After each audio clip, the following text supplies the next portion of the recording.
Podcast, el podcast del Cristo Rey, el podcast del Cristo Rey, viniendo a todos ustedes. Podcast, el podcast del Cristo Rey, el podcast del Cristo Rey, viniendo de nosotros. Algunos de tus presentadores de podcast favoritos están aquí. Siempre hacen un gran trabajo con estas entrevistas. Este mes es el mes de herencia Hispania, así que para honor estoy tratando de cantar en español. Es un hermoso idioma. Podcast, el podcast del Cristo Rey, el podcast del Cristo Rey, justo en tus oídos. Podcast, el podcast del Cristo Rey, el podcast del Cristo Rey. Oh chico, aquí viene. Welcome back to the Cristo Rey podcast. We're coming to an end of Hispanic Heritage Month, and we have had some teachers talk about it, so we've decided to bring the students in. I'm Jade, and I'm here with my co-host, Emily. She is also a member of the panel, and we have our panel members. Hi, I'm Allison. I'm a junior this year. Hello, I'm Isabella, and I'm also a junior. Hi, I'm Emily G, and I'm a senior. Hi, I'm Carrie, and I'm a junior. Okay, so what is Hispanic Heritage Month to you guys? For me, I guess it's just a way to celebrate our culture, families, generations, and be proud of how far we come. I also agree with that, and I think it's also a moment where we get some sort of representation of what we celebrate each day, and I think because there's a lot of dates too, like Independence Day and everything, I think it's a perfect time to show our culture. I agree with both of them. I definitely think this time is to just celebrate us, celebrate our culture, and basically have fun, especially with the upcoming events we also have at our school, which is really fun and good to look forward to. So overall, I think it's just a good time to have fun and be together as a community. Right, I also agree with that. It also represents us as well, but it just shows who we are. Yeah, I definitely agree with all of you. I think it's more of appreciation month, if anything, more than a learning month. Mm-hmm. Because they'll definitely appreciate and call out our culture and say oh yeah, Hispanic heritage culture, it's incredible. But a lot of people don't really take the time to learn about it. And I think that's one thing I really like about our school, because they put activities in during the month for you to learn more about the Hispanic culture. Okay, for the next question, I want to ask you guys, what is your Hispanic heritage? Where does your culture come from? Okay, so both of my parents are from Honduras. My grandpa currently lives in La Ceiba, but both my parents, they are from Honduras, but from two different regions. And I was actually supposed to visit Honduras this summer. I'm very sad I didn't get to, but I will be doing that next year. And recently, I have a Dominican aunt now because my uncle got married. Congratulations. So I got a little Dominican side to my family now, but mostly I am Hondureña. I'm from Nicaragua, and so is my mom and my mom's side of the family. Recently, they just came to America, so, I have 5 uncles there at my house. Not fun, but, we're thriving. Okay, so I'm originally from Mexico. I was born there. My grandparents came from Michoacan. They later came to La Ciudad de Mexico, which is a city in Mexico. And from there, we all just came to the U.S. My parents are both from Mexico. They're both from the same state, which is actually a little rare. They didn't get to meet each other until they came, both immigrated here. But both of my parents are from Guanajuato, and they're actually both from the same city, but by village name, they're 10 minutes apart. My mom's from El Salite, and my dad's from La Laguna. I don't know how to translate it, because that's just how they call it, but yeah, they're both from there. My grandparents, same thing. They've always lived in those 2 villages until my parents immigrated here. That's very interesting. Hi guys, it's Liam. October is National Bullying Prevention Month. Here are a few thoughts from Mr. Rose. Here at Cristo Rey, we want to create a bully-free zone, but we need all of you to be active participants in ensuring everyone feels safe and welcome. We strive to uphold one of the most important lessons taught in the Bible. That is, to treat others as you wish to be treated. We all must be vigilant, so if you see something, say something. Don't stand by, take action. We are all in this together. So for me, my culture is a little bit more complicated because my mom is from Puerto Rico, my dad is from Ecuador, and my stepmom is from Argentina. So I have a triad of all these 3 different cultures, and it's so interesting because my mom's aunt is currently living with us, and then I have my dad's immediate family here, and then my stepmom's immediate family here, so I have like all 3 cultures here, and then I have like way extended families in Ecuador and Argentina, and it's like a lot at sometimes because then I'll get on calls with my grandma and she'll be like, say hi to your aunt, and I don't know who this aunt is. But it's really nice, you know. My dad, he came here with his family when he was in high school, and my mom met him online when my mom was studying at university, and then she came here to Columbus, Ohio to live with my dad and have me and have a life here. So, That's cute. Does anyone get that? Because you know how like when they're like, hey, talk to your aunt, and you're like, which? My mom's a family of 16. Oh. So, yeah. 16 brothers and sisters? Yes, actually 8 sisters, 8 brothers. They're all like, say hi to your uncle, and I'm like, which one are we talking? Because we have a free family here. And they're like, oh, the one from California, and I was like, which? We have 2 in there. Or they're like, say the one from Mexico, and I'm like, we have like 7. Which one? They're like, oh, it's this aunt, and I was like, I don't know her.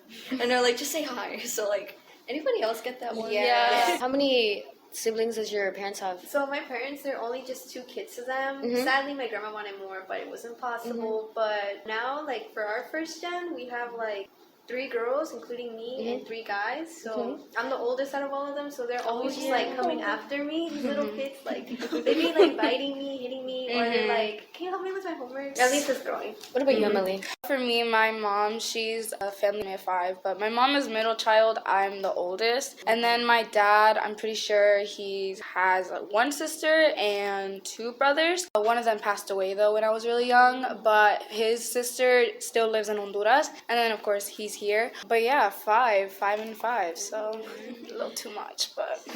For me, my mom is part of a family of 5. She has a brother and a sister. My dad is also a family of 5. He has 2 brothers, and I am like the oldest grandchild on both sides, and I didn't get my little brother until about a year ago.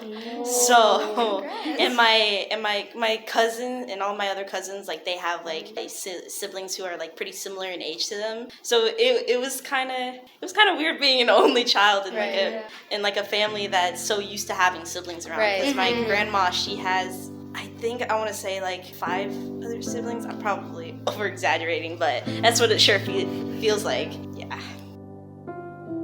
Hey guys, it's Vivian. This week, freshmen and sophomores and juniors took the PSAT, and seniors took the SAT. Were you stressed out about that? Here's testing coordinator Miss Perlick with a few words. Hey Cougars, this is Mrs. Perlick here to congratulate you on a job well done. The PSAT and SAT testing is now in our rear view, and your counselors are so proud of your hard work to ace those standardized tests. Way to put your best paw forward, Cougars. Have a great day. Well, my mom, she has 7 other siblings, and they're all guys. And so she's the middle child while also being the only girl. Lucky? Not lucky for her. She got all the chores and everything as a child. Sense. Yeah. So it was a little chaotic for her. All right, so what are some misconceptions with Hispanic culture or Hispanic people in general?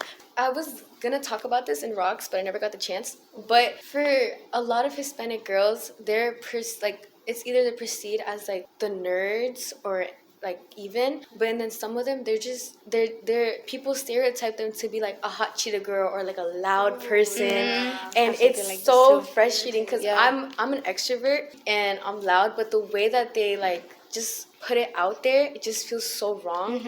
And like for like a lot of people, they do like over sexualize it in a way. It's really frustrating. To bounce off of that, I put down that a lot of people think Hispanic girls are mean. Like if girls, like there's girls that wear a lot of makeup or something, they just want to feel pretty. They're not trying to give off that vibe that they're mean. They may be the sweetest people you ever meet. So truly, I wish like people would stop judging us for just like the way we look, you know, or the way we act. Because truly, that's just maybe how our personality is. Maybe we are a shy person, and to like basically try to get comfortable with you, we want to be a little loud. Like that's just how it is. So don't perceive us as like really mean or like annoying or whatever. It's just how we are. Like you're loud, but I'm not really gonna sit there and judge you. You know what I mean? So I mean, just try not to judge us so much. For me, okay, this is more like a funny one, but I feel like it's like that like every like more like Mexicans, like every Mexican likes spicy food. Okay, so I do, but I don't like how like just because like somebody that I know that's like Hispanic Mexican is like, oh, I don't like eating like chile, jalapeno, or something like that. They start getting bashed on. Let me just say, I definitely agree. My friends, whenever they bring like spicy food and stuff, like I would always tell them, oh, I'm sorry, I don't want to eat that. It's too spicy. I just can't handle my spice. They're like, you're such a fake Hispanic. What Hispanic doesn't like spice? It's just like, I have a really low spice tolerance. Like, I'm sorry, I just can't handle it. Can I chip in on that? Yeah. Because, like, I really think it shouldn't be, like, limited to culture. Like, you shouldn't have to have, like, a fiery tongue to be in your culture. Because right now, like, I don't like anything spicy. Once a hot Cheeto hit my tongue, it's nothing. Like, I don't like hot sauce. I don't like any of that. And they're just like, what is wrong with you? And I'm like, okay, like, it doesn't, like... Exactly. Yeah, and they don't have to, like... It doesn't portray you. Exactly. And they don't have to, like, stereotype it like, oh, you don't belong to your culture.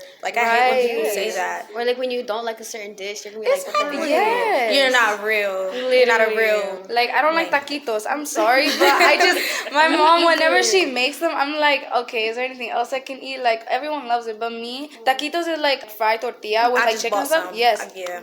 They can be good, but me, personally, they just give me a really bad headache after I eat them. So I really don't like them, but definitely, just because we may not like spice or we may not like a food in our culture does not make us any less of our culture. Exactly. So let's just stop, like, judging us for that type of thing. I feel like the whole world needs to get that memo. Exactly. Like, if I say, oh, I don't like mole, which is like a kind of like a sweet kind of spicy type of like... Sweet? I don't... It's like sweet. Some of them It's a mix of sweet and spicy. I say, like, oh, I don't like it. People are like, how do you not like mole? And I'm like...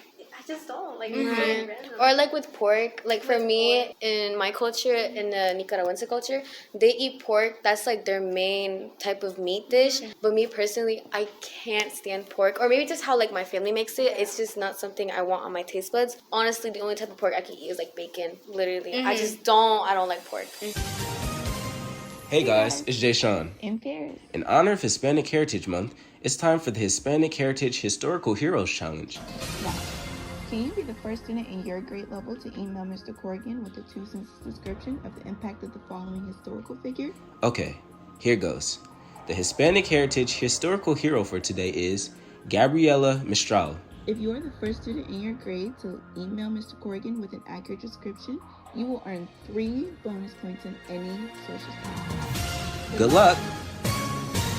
I'm having trouble thinking about it because I can think of a couple, but one thing that comes up in my head is language. Like, they expect, like, they see you and you're like, oh, I'm Hispanic, I'm Mexican, or like, do you speak Spanish? And like, for some of us, not everybody speaks Spanish. Like, I personally, English I can think of as my first language because I grew up in the U.S. But they expect me when I talk to them, they're like, why can't you speak Spanish well and stuff like that? And one of the issues, because I didn't grow up, like, in such a Hispanic environment, like in Mexico, like in Mexican environment, it's hard for me. Like, I sometimes like just mess up with my language, like both of them, or I speak in Spanglish. Like, they're like, what are you trying to say? And I'm like, give me a moment. But one of the things that like I don't like is that they think everyone speaks Spanish, and for some of us, for me, it's a little hard to switch back and forth. Or sometimes I just can't hold a conversation as much as somebody can who is like Spanish as their first language. So I think that's one misconception. I hear that so much, and I'm like so glad that somebody brought that up because like, you know, some people like they say how their parents, you know, they're Hispanic but they never raised them with Spanish, and then like they get around their relatives and they're like, what's wrong with you? Like, why don't you speak Spanish? And I'm like, if they knew that they didn't teach you Spanish and like you don't know Spanish this whole time, like I'm learning Spanish. I've been let me tell y'all, I've been taking Spanish for 6 years. Ooh, yeah. Really? 6 years. That's impressive. 6 years. Yeah. Nice. I know not a lick of Spanish. I can say rojo. Like, my favorite color. Like, okay, that's it. I lose it every time. Every summer, I lose it. Right. I'm not progressing anywhere. To chip in on what she said, on what Isabella said, from a different point of view, I grew, like, I had my toddler ages in Nicaragua, and so I spoke more Spanish than I spoke English, but there were some incidents with the middle school I went to, that they wouldn't allow me to speak Spanish. So they told my mom too. They were like, she can't speak Spanish at home. She has to learn English. And like, in a way, it is understandable, but I shouldn't have like my Spanish language shouldn't have to be stripped from me. Yeah, exactly. So, as I grew older, heading middle school, I lost all my Spanish. Couldn't speak a lick of it. So when I came to high school, I was called as a no sabo. But I'm telling you, if you knew me back then, I would have been able to speak to you fluent Spanish. But now I am learning it again. Like, I do take Spanish class. It's just... It's like how people just assume that, you have to stop learning one language to learn the other. So that's what I went through. Hey guys, Elmer here. I wasn't able to join the Hispanic Heritage panel this year, but I did want to share some thoughts on what my Hispanic heritage means to me. So to start off, I came to the US at the age of 4.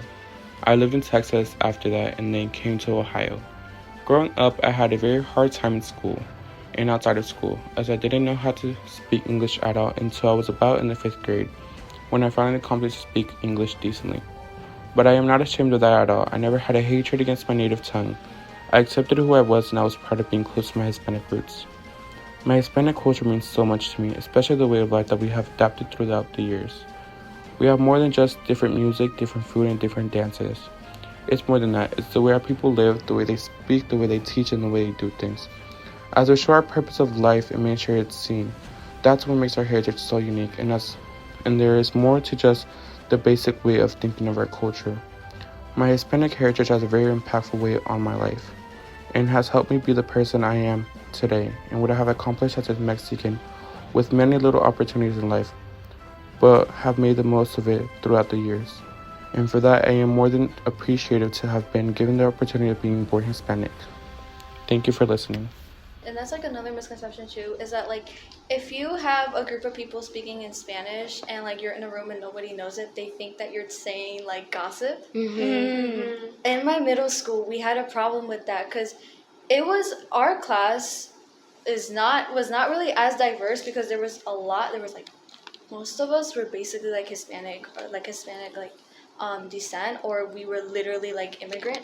And one of the issues our teachers had is that they didn't let us speak Spanish, but they tried to say that because others wouldn't understand you and stuff like that. And you wouldn't feel included in it. You wouldn't feel included. That's not an and they excuse. actually, in 5th grade, it was like me and my friend were speaking Spanish, and they're like, hey, can you like not, because you're not including this person who is right beside you. But in reality, we weren't even having a conversation in them, and we weren't even talking about gossip. We were just like talking about like at home, because for me it's like at school it's English, at home it's Spanish, because with my parents and everything.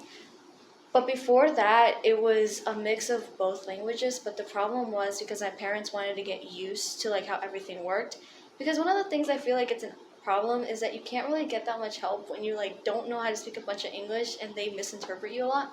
So growing up, they would like, my mom was like be sit beside us, see how we did our homework, and she was like learning it, and sometimes she would want us to speak to her in English. But what she didn't realize until a while ago was that because I was incorporating more of my English at home, I didn't actually get to learn Spanish. And that also comes in with like, can't hold a conversation in Spanish because I don't know how to hold a conversation. Yeah. Right. Yeah. And I there's another thing that you said, like with people who speak Spanish and they like trying to translate to English. I went to Mexico, I think in December or something like that. It was like 3 places. I'm sorry, I don't know exactly where. It was on a cruise. I don't know exactly where, but yeah, I went. So I had a cab or a taxi, and our driver, he couldn't speak English, and he had like this is when I knew a little bit, just a tad, and he couldn't speak English, so he had like the Google Translate. We go out far into the desert to ride ATVs, and translate is down. So I'm like using my little bits and pieces, searching my whole brain, and like it was just such an amazing experience because I felt so accomplished, like woohoo! And then like he was learning Spanish off of me, and we were just bouncing off a conversation. I was like, okay, yay! And then the trip ended, and he gave me a agave plant, and that plant is flourishing now. Oh, that's so cute. Yes. Another misconception I just thought of because I had an experience of this is that they like lots of people think that like all like Hispanic like immigrant adults are like construction workers or work in that area because I will say my parents do. They do work in that. But it's not all my family because I'm pretty sure, I do not remember how long ago this was. This was a little long ago. But I remember we were just talking about like what our parents do or whatever. And then they look at me and they're like, Emily, what do you do? And before I could answer, someone was like, oh, your parents probably build houses or something. And then I like immediately was like, you know what, I don't want to talk anymore. But that's not true. My parents do, but my aunt actually works in a healthcare system. So if anything, it's not all Hispanic parents that work in construction because it is common. You see lots of like Hispanics wearing like their neon green shirts, and whatever. But it's not just all. And I really wish we could stop thinking that because obviously like that is not what all parents do, and that's not their own their only area of jobs. Exactly. Like it's very diverse. Hey guys, Nishan here. Parent-teacher conferences are on October 19th from 5 to 7 p.m. This is a great opportunity for your parents to meet your teachers and have any questions they may have answered. Don't let your parents miss it. There's one misconception. I know we've been on this topic for a while, but there is definitely one misconception that really needs to be cleared up. No matter how many times I say it, no matter how many times it's spoken about, I've ran into this problem multiple times. Not every Hispanic person is Mexican. We are all different. Each country has their own culture. You can just tell that by the way we're talking right now. We each have different experiences. We each have different thoughts and opinions. Not everybody is Mexican. Yes, all Mexicans are Hispanic, but not every single Hispanic person is Mexican. This is like my biggest pet peeve. People always say that. I always tell people, hey, like, oh yeah, I'm Hispanic, oh, I'm Latino, and people are like, oh, you're from Mexico? No, I'm not even from Mexico. I'm not even from the countries that my Hispanic heritage comes from. I'm from the United States. And like every it's like happens almost every single time I talk to a new like a stranger, like, and they don't even mean for it to be mean. They just like, assume. They just assume because it's like one of the most common cultures that you can come across in the United States, and that's completely fine, like that has something to do with the school systems. So like I grew up I didn't have any Hispanic people going to my school, not a lot. Like there wasn't a lot of representation. So the teachers were basically like telling us that. So like sometimes they would tell us like the geographic, and they'd be like, Hispanic people are from Mexico and stuff like that. And sometimes that would be fed to us. So like when we get up here, we're like, oh yeah, so you're from Mexico? And then like it's you guys who tell us like, no, I'm not. We're not all like, I literally just learned this in like, I'd say eighth grade. Like it's the young kids who tell us and like change our views, and the older people are like steering us wrong. And then like sometimes like when we correct the adults, they say, oh well, it doesn't really matter. Because that's what I hate. That's what I hate. It's like for me, it's one of my biggest pet peeves. I have a lot of pet peeves when people ask me about my culture, but my biggest one is when people like assume immediately. They don't even ask. They just assume immediately that I'm Mexican, and like I'm not trying to demean the Mexican culture, but they always think that I'm some girl who loves tamales and loves extremely spicy food. Like, that may be true, but I may like tamales and I may like spicy food, but I'm not like, it's not because I'm Mexican. It's just that I like that food. And there's also other varieties too. It's just. It really makes me upset. Like, it makes me mad because it's like something that's so normalized these days. And I love the fact that we have the opportunity to talk about this on the podcast. But it's not just in like this one school. It's like everywhere in the world. So. But I feel like at this school, more students are learning. Because we have months like this, and that's what I definitely appreciate. The school is really woke. If I may say, they're really woke. They give a lot of representations. Hey guys, it's your girl Isa here. Although you might hear me and the other podcast host voices every week, there's a lot of work that you don't see or hear that goes into making each podcast episode. This work is done by our amazing behind-the-scenes crew who work tirelessly week after week to bring this show to the Cristo Rey community at the highest quality possible. That team is made up of seniors, ND and Tiara, and sophomores, Dorcas, and now we're excited to announce that a new junior student has joined the crew. Are you ready to know who it is? Veronica! This episode is the first episode Veronica has helped edit. Welcome to the team, Veronica, and thanks, editing crew, for always making us sound so good. What is a message you want to share to those who are not part of the Hispanic community? A message I would like to share is that, first of all, just don't assume things. Don't, go judging. If you are ever curious, this school is literally full of many Hispanics. You can ask any of us. We're full of different cultures and backgrounds and all that type of thing. And definitely look forward to all the upcoming events. And that's another way for you to even gain that knowledge. You can try different foods. You can see the different cultures, dances, all that type of thing. So yeah, if you're ever curious of anything, you can ask anyone, because there's way many cultures in the school that you may not even know of or even have heard of. Right, same there. Honestly, just don't try to stereotype it or also assume as well. And it's okay to ask questions. You don't have to should I ask this? Because, if you ask it in a certain way, a nice and polite way, we will answer your questions without thinking a certain way. Just ask questions if you're not sure, if you're curious. We won't bite. Mm-hmm.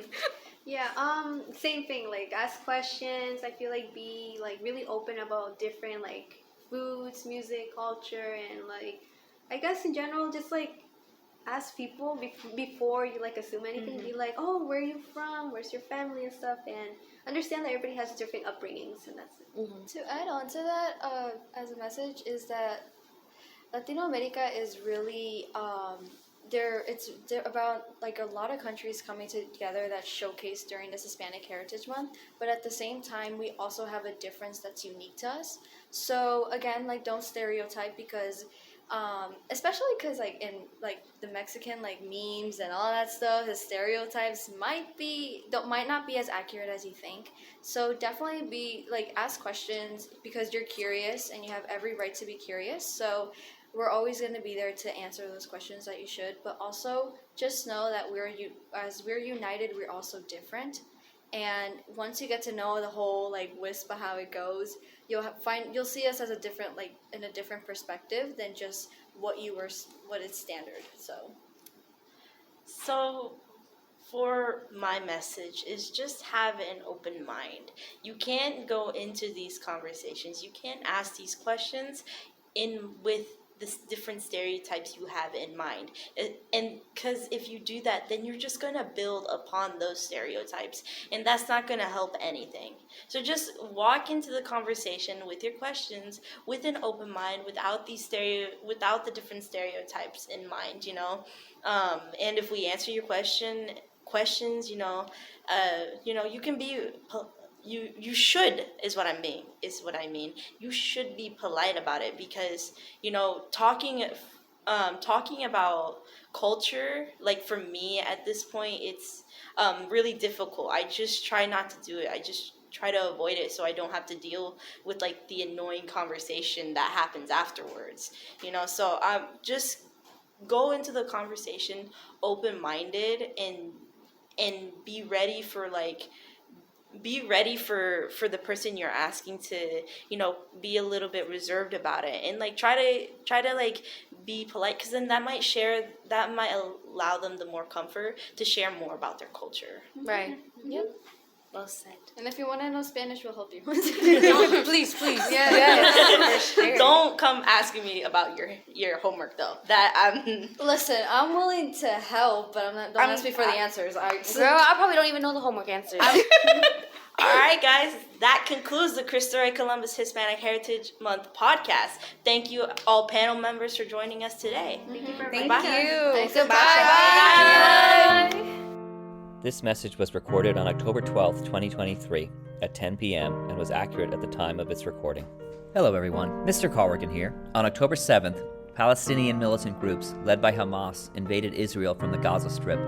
This is the first direct conflict within Israel's borders since the Arab-Israeli War following the declaration of the establishment of the State of Israel in 1948. Following Saturday's attack, Israel formally declared war for the first time since 1973.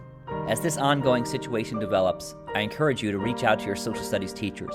In the meantime, please join Cristo Rey Columbus in praying for peace in the Middle East and for the whole world.